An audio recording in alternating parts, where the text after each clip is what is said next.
Hello, hello, hello, hello, hello. Ohayou gozaimasu. Hello, everyone in year 5 at Malvern College in Tokyo. My name is Alistair Humphreys, and I am an adventurer and an author. I've written books like The Boy Who Bite the World and The Girl Who Rode the Ocean. And then if you fancy some picture books with lots of pictures of my favourite adventure heroes, against the odds. I hope you've, first of all, thank you for reading my book. That's very kind of you indeed. And I'm delighted to be chatting to people from in Japan. I'm guessing you're from all over the world, which is brilliant. I love international schools. Let me show you my coffee cup. It is very dirty because this, by the way, this is my shed where I write my books. And I've got lots of interesting random things in here. But it's also... it's where I drink lots of coffee while I write my books, and my coffee cup's quite dirty. So I'm sorry about that. But I'm going to show it to you anyway because it's from Japan. Look at that. A little coffee cup that I got from Japan. Does it need a wash? Yes, it does. Is it a cool cup? Yes, it is. I really like Japan.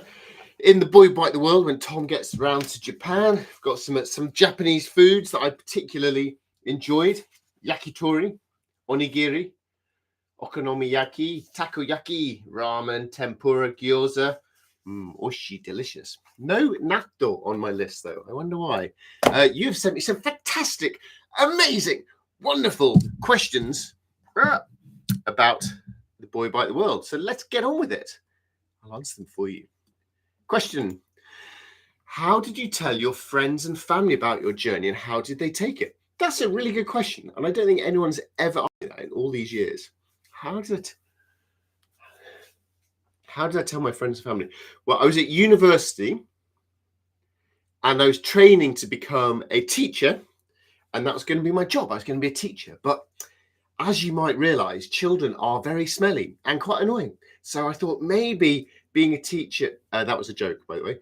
Being a teacher is really hard work, and I'm quite a lazy person. So maybe I'll do something easier than being a teacher. Maybe I'll go and ride my bike around the world for 4 years. So I was sort of training to get a real job, like all of my friends were doing, but I was also sort of daring myself to go have an adventure. Will I dare go do this thing I'm dreaming of, or will I be too scared and just carry on with normal life like my friends are doing?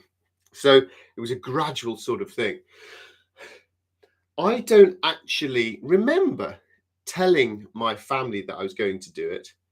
I remember beginning, but I don't remember how I told them. But I do remember that they were very supportive and encouraged me, which is very nice because I'm sure my mum and dad would rather I'd got a sensible job being a nice biology teacher in Oxford.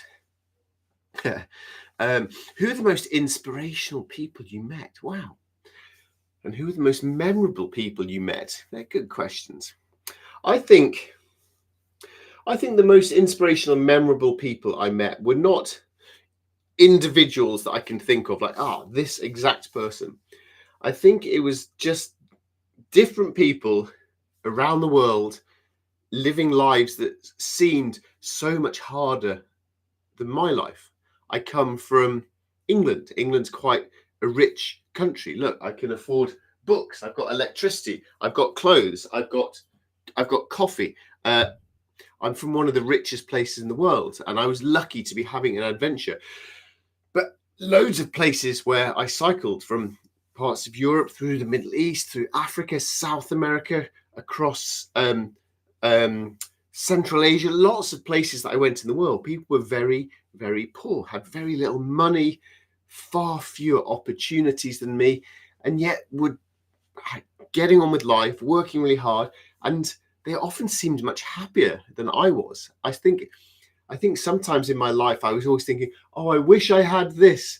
I wish I had a newer phone. If I just had a newer phone, then my life would be better. So I think meeting so many people whose lives were harder than mine, but who were facing them with a really good attitude and smiling and enjoying life more than me, they were inspirational and memorable to me. Sorry, that's quite a long and waffly answer. So I'll tell you of someone else. in America, I met a man who was the first disabled man to climb Mount Everest. He was a cool guy. And he definitely encouraged me to get on and not give up with my adventure. And he also was quite helpful for trying to encourage me to start doing talks about my adventures. And doing talks about my adventures was actually what paid for my life while I started to write books. Because unless you write Harry Potter, most people don't make very much money from writing their books. So you need to find some other way to get money as well. And for me, that's always been giving talks at schools or businesses about different sorts of adventures. Places. What was your most challenging place to go? I think the most challenging part of my journey was cycling through Siberia in the wintertime, through Russia. The east of Russia was very cold, minus 40 degrees, freezing cold. I think that was the hardest part of the adventure. And in the end, I actually took a boat from Sakhalin Island in Russia, crossed over the sea to Hokkaido in the north of Japan. So arriving in Japan after being in Siberia just felt so good. It felt like luxury and so easy, and just I could relax so much after all the stresses of very cold. There's lots of snow, yuki, and in Hokkaido, but that still everything felt so compared to Russia. So that was one of my happy feelings of arriving in Japan. Favorite food? Well, Japan has got delicious food. Japan also has some really disgusting food, but it has some very delicious food. So I like Japanese food. I really like food in the Middle East, Syria, Lebanon, countries like that. I love the fruit juices and smoothies in Colombia.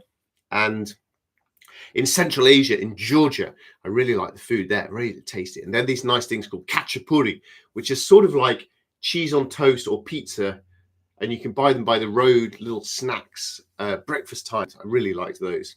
Food means a lot when you're cycling because you're so hungry and a bit greedy. Hottest and coldest places. Coldest, Siberia, minus 40. Hottest, Sudan and Turkmenistan, which were both about plus 40, plus 45. Very hot. How long had you got the idea of biking around the world before you decided to do it? How did you have the courage? That's a good question. So in England, I went to school in England, and I finished school when I was 18. And then I went to university. And I was studying biology at university. And I thought maybe I'd be a science teacher or something like that. But I started reading books of adventures and expeditions. I love reading books. And as I started to read these books, these ideas started to grow. Oh, maybe I should go have a big adventure. That would be great. So the ideas started to gradually grow. And my first thought was, maybe I could cycle around Italy. And then it was maybe I could cycle from England to India. So the idea started growing and growing and growing. And it was only when I finished university that it was time to go do the big one. And the way that I had the courage was because this was a good moment in life. You finish university and then you have to choose a job. And that's a really exciting time of life, but you're also quite free, because once you choose the job, if I'd taken that first job in a school, maybe I'd have stayed there for 5 years or 10 years. Maybe I'd become the head teacher. Maybe I'd be there until I was an ancient old man. And so that was the time to think, right, I've got to do this now. There's never a perfect time to have an adventure. So when there's a little opportunity, you just have to grab it and go for it. Did you feel tired throughout the journey, and how did you keep going? I did feel quite tired, because riding a bike for hundreds of kilometers is tiring, but also you get very fit. And so the physical cycling wasn't really very difficult on the bike after a while. What was much harder was the mental side of thinking, I've got to keep going for 4 years. And the way I kept going was, I would always say to myself, just get to the end of today, put out your tent, cook some noodles, have a good sleep, and worry about tomorrow. And then you wake up in the morning, I feel okay again. And then you can go again. So it was trying to always just keep going till I'd had a rest, till I'd warmed up, till I wasn't scared, till I wasn't cold. And then that gives you a bit more enthusiasm to keep going again. How heavy was your bag? The bags were pretty heavy. I'd say when the bike was all loaded up with stuff, I could just go and lift it off the ground a bit. As you can see, I'm very strong. How heavy was that? I don't know. 20, 30, 40 kilos maybe. How much money did you save? So in all my years of dreaming of the adventure, I'd been saving away some money as well. So I had £7,000 before I went on the trip, which you can convert into yen. What's the most interesting language? I really like Japanese. It's a cool language. Up on my wall here. Last time I went to Japan, someone made me a nice little card, some origami, and they did a little bit of Japanese writing for me, saying, nice writing, and that's such cool writing. Someone who can't read Japanese is great. There's a photo of the people I was with who's made me that. So I'm going to go out and say I think Japanese is a very interesting language, and I wish I could speak it. It's a cool language. Even better, I'd love to be able to write it. It's such a beautiful language. So yes, I'm going to choose Japanese as my most interesting language. Thank you very much for all your questions. Arigatou gozaimasu. And good luck with your own adventures. Get out there. Go have some fantastic adventures. Thanks very much. And today, now I need to get on with writing my next book. Look, I'll show you. I've nearly finished, actually. It's a new children's book, carrying on from The Boy Who Biked the World and The Girl Who Rode the Ocean. And what I do is I write it on my computer, then I print it out, then I scribble all over it in red pen. It's like doing homework 100 times. And then I type up all my mistakes and print it all out again. Gosh. Yes, I've got a lot. So this book is about Tom and Lucy going to canoe across America, following the adventures of an adventurer called Lewis and Clark. And I'll read you a sentence. Look, you can be the first people in the whole universe to hear about a sentence from this book. The return of the wolves also helped other animals. Scavengers like bears, eagles, and foxes could feast on the leftovers of the wolves' hunt. Da, da, da. So there's my new book, and that's what I'm going to go and get on with writing right this very minute. Have a good day, everyone. Bye.